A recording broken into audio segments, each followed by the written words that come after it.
Hello everyone, Ashley from Fluff and Rough Dog Grooming and Training. Just want to do another little video here. Today we're going to be talking about training. So whether you have an 8-week-old puppy or a little bit of an older dog that you adopted, I think that people try to make excuses for dogs. So a lot of times they'll be like, oh, they're just a puppy, they're learning. Or if they get an older dog and they adopt them, they will say, well, he's just finding his place here, and they make excuses for him.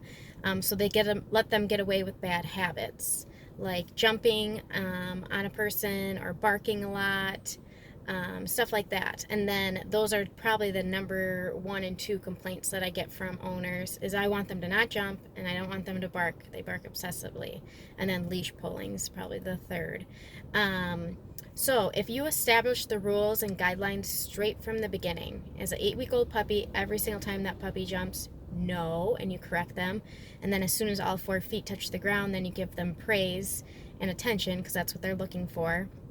And every single time that dog barks, right away, no, quiet, and you give them a correction, whether it's a young dog, an old dog, anything. If you establish those rules and guidelines from the beginning, from the day you get them, then these habits won't become habits, and it's way easier to train the dog to do the right thing and not allow them to be habits to breaking a habit. Breaking a habit takes a good 6 to 8 weeks, so you need to stay consistent on your dog for that amount of time.